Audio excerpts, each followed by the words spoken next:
Sa mga nagtatanong dyan tungkol sa kung saan nyo pwedeng ibenta, saan nyo ako hahanapin.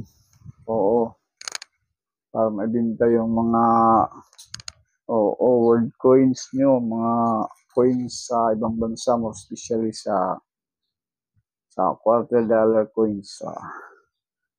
Na isa sa mga gusto kong bilhin, guys. Kung sakasakaling magustuhan ko yung mga coins na ibibenta nyo. Dito sa Facebook ko, guys, papakita ko sa inyo.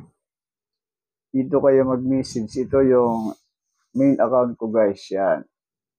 Take note, guys. Oo. Yan yung main account ko, guys. Oo. Randy Rojas. Oo. I-add nyo na lang ako dito. Or mag-message kayo dito sa messenger ko, guys. Yan. Messenger nyo. Sa messenger ko, guys. Oo. Yan. Mag-message kayo dito. Basta ito yung profile ko, guys. Yan yung profile ko, guys. Tingnan nyo na sa gilid. Itim yung damit ko. O sa mga gustong, marami kasi nagtatanong kung paano nila ibibinta yung Liberty coins nila. Yung mga quarter dollar coins. Mamaya, sabihin ko sa inyo guys kung anong mga quarter dollar coins. Papasalamat ako sa inyong lahat sa walang sabang pagsuporta at pagsubaybay sa munting channel na Parandi. And pag-like and subscribe sa mga bago nating subscriber. Thank you so much, guys. Sa mga di pa naka-subscribe, paki-subscribe na lang, guys. And click the notification bell para palagi kayong updated sa mga video pa nating gagawin, guys.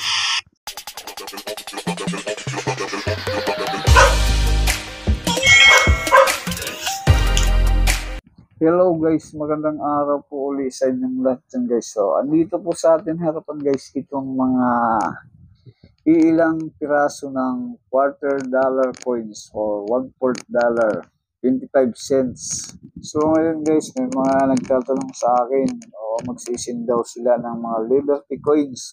Means to say ganito yun. Pero guys, priority ko ngayon bilhin, guys, quarter dollar coins. In any particular year. Guys, basta make sure na yung coins, guys, ay ganito pa, guys, Yung mga ganda pa ba, guys? What I mean is mga ganda pa. Kasi maraming mga coins na medyo luma na Liberty. Hindi na ako bibili nun, guys. Para maliwanag sa inyo, hindi lahat ng coins, guys, na i-post nyo, sisend nyo yung picture ay bibilin ko, guys. Pipili lang ako nun, guys. Para alam nyo na, guys. Kasi yung iba nag-expect na kapag nag-send sila ng picture, nag-post, ay bibilin na. No, hindi pa. Kikilatisin pa natin mabuti yan, guys. Pero dahil sa naawa ko dun sa mga kapatid natin nagpo-post ng mga ng mga comments, ay nagko-comments, yung mga sinasabing sandal nila sisend yung ano nila, yung Liberty coins. Bigyan natin sila ng pribilehyo na maibenta nila yung kanilang mga coins na kahit naman hindi, kahit parang common coins lang, basta kailangan medyo almost uncirculated yung kagaya ba dito. Maganda pag, guys, walang mancha, walang dumi, guys. Mga quarter dollar coins kasi itutuloy ko na yung pagkulit ko nito, guys. Gagawa na ako ng frame nito, guys. Rare coins ng mga quarter dollar coins ay medyo mabibili ko yung sa mahal na laga. Pero sa ganitong mga common coins lang, guys, actually mga circulated coins pa to, guys, sa ginagamit pa to dun sa US yung vintage to, guys. Tingnan natin, guys.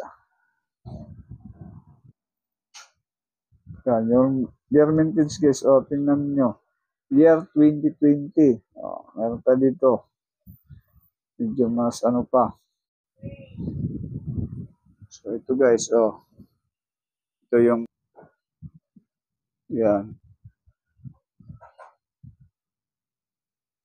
O yan guys, year 2020, kita nyo?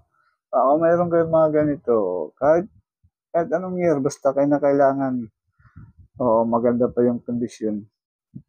Huwag kayong mag-expect guys ng mataas na halaga. Hindi naman to mga rare coins or error coins. Common coins lang ito guys. So, ginagamit pa nga ito ngayon sa circulation doon sa US. PM lang kayo, doon tayo mag-uusap sa price. Pero hindi naman, kung magkano ang value nito guys, hindi ko to bibili ng face value lang sa inyo. Kailangan lalaglagan ko para naman yung effort nyo solid. Opo. In any particular years, basta kailangan kagaya nito. Magaganda pa guys kasi gagawan ko to guys ng frame. Magpapali-out talaga ako ng frame mo kasi ewan ko lang kung sa online kung may nabibiling coin frame. Ito guys, year 1995, Philadelphia Mint yata to. Yan, liter P guys, may liter P.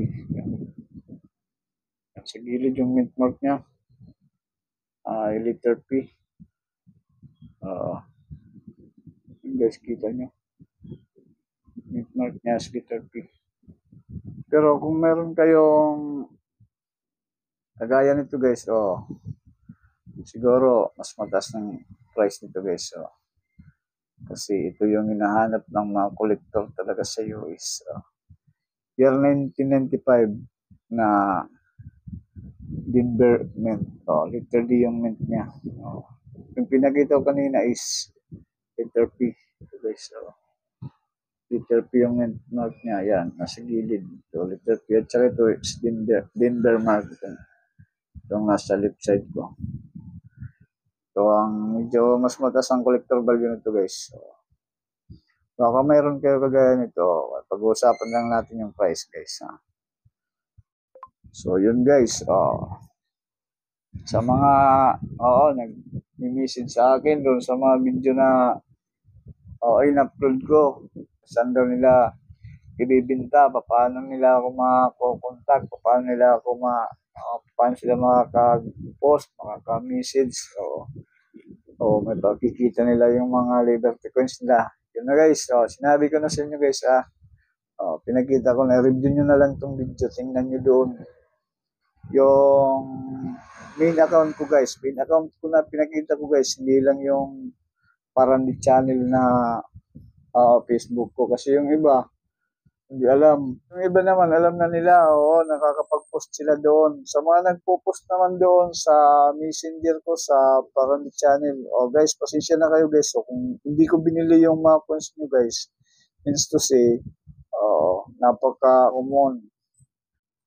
At hindi naman so gaanong collectible. Meron doon ilan-ilan lang. 1 piraso, 2 piraso na nagugustuhan ko. Siyempre, pag binili ko yun, lugi tayo sa shipping guys. Ganyan naman shipping. Ngayon, 150 pataas. Meron siguro 100. Depende sa layo ng lugar. Sana maunawaan nyo kami ng mga coin collector nagbablog about coin. Yung mga content creators about coins. Pag nag-post kayo, hindi lahat ng post nyo guys ay bibili namin. Pumipili lang kami. Siyempre, yung most collectible coins, especially yung mga rare coins talaga guys.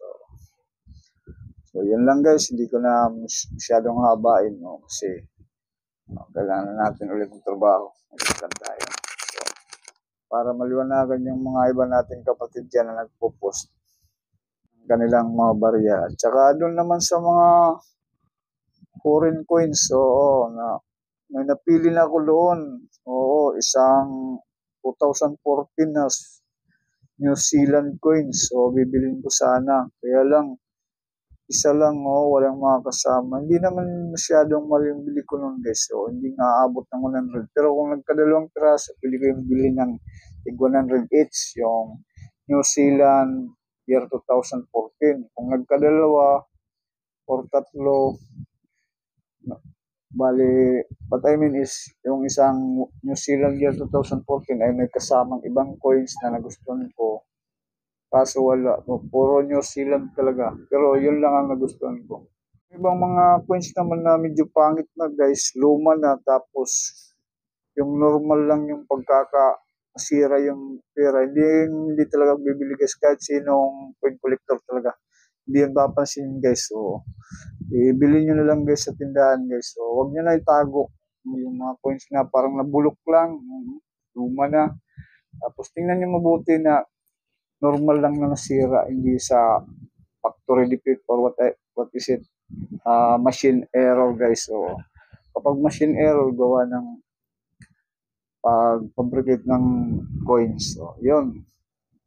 Yan talaga ang most collectible coins guys. So, binibili talaga yun ng mga kapatid nating mga coin collectors, and I am one of them.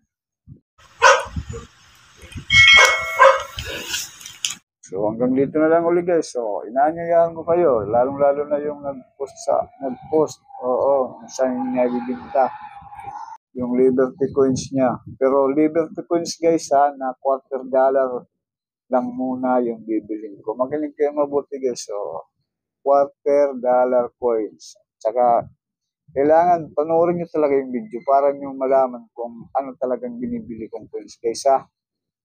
$quarter coins na in good condition pa guys. So kahit naman hindi ganito ka kintab talaga, kahit ganito lang, okay na to guys. So basta wala pang dents. Maganda pa. So yun lang guys, maraming salamat ulit sa inyong lahat. Walang sawang panunood at pag-suporta sa munting channel na Parandi. Thanks so much. Pasensya na kayo guys ha. So, doon sa mga hindi ko napapansin yung mga coins, pasensya na ulit guys. So make sure na yung isisend nyo uling coins ay talagang maakit talaga yung mga ako mga gandaan talaga. Kasi sabi nga ng mga kapatid natin mga content creators about coins, tapos mga coin collectors, apple of the eye sa amin yung mga collectible coins at saka mga rare coins. So, mga error coins. Apple of the eye talaga sa amin yun. Yun lang guys. Maraming salamat ulit. Mag-ingat kayo palagi. Keep always safe. And God bless you always guys. I love you all guys. Bye-bye. Thank you so much.